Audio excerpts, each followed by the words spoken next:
Hey there everyone, Cheesebo20 here. Today I want to talk about GMOs and what they are and what they are not. It's a hot button topic right now that a lot of people are actually talking about, and nobody seems to have any information on it that, you know, the politicians that are talking about it right now. And it's actually really, really upsetting. So here's a quick little rundown on what GMOs are and where they came from and everything. So GMOs, the studies first started back in the 1830s, I think it was, with a chap by the name of Gregor Mendel, who did a pea plant experiment. What it was, he was studying yellow peas and green peas. And he noticed the yellow and green peas together, when they're next to each other, they would breed, because they're the same type of plant. One is just a different color. So he's like, okay, I see this.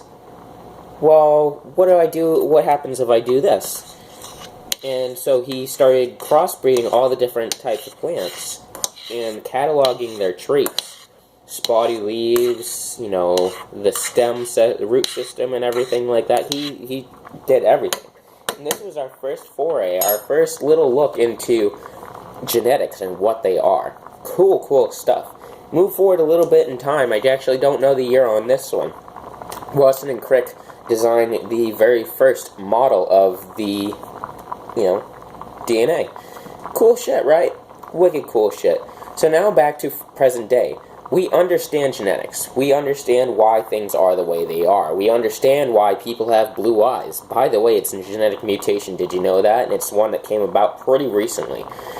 So, we understand plants now, and we also understand diseases. So, what a GMO is, it can be made one of two ways. It can be either made by crossbreeding, selective crossbreeding, or it can be made in the lab.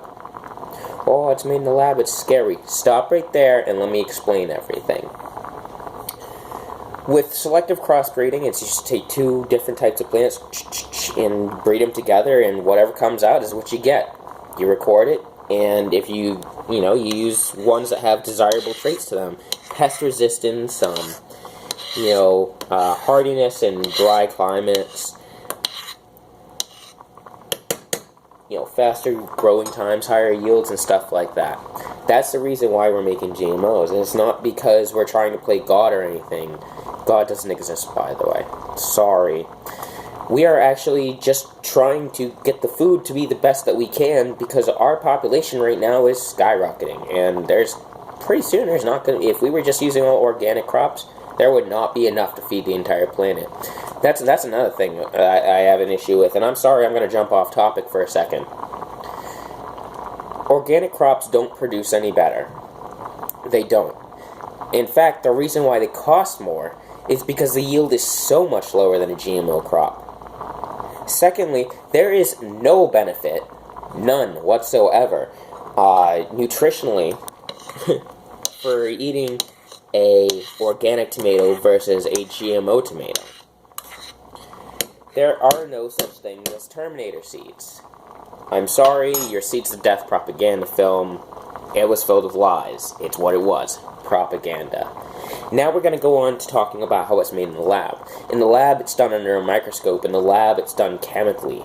But one of the main arguments is, oh, isn't that's dangerous? We can't control it that well. Well, actually, we can.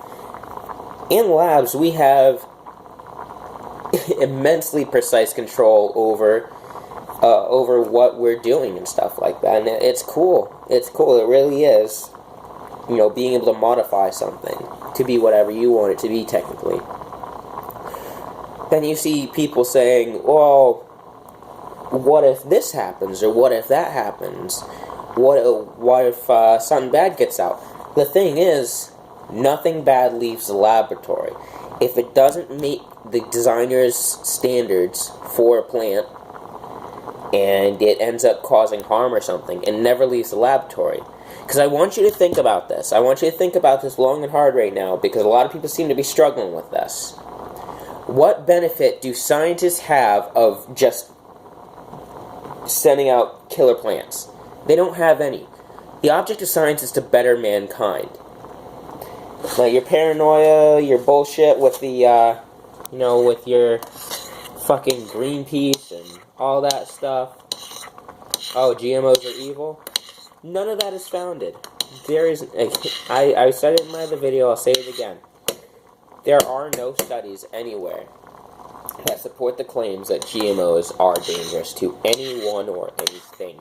They use less pesticides, they use less water, they use less land, they have higher yield, they have faster turnaround times.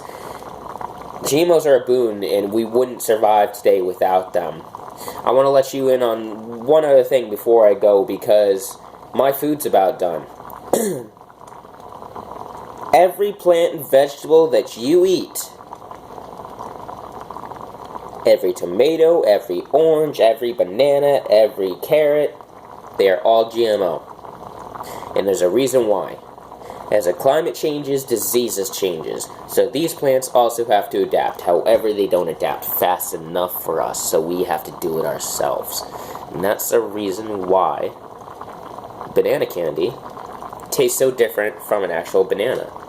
Because the way the banana candy tastes is the way an actual banana used to taste before they had to modify it, because I think it was a Panama mosaic virus, and it threatened to wipe out the entire crop of bananas all over the world.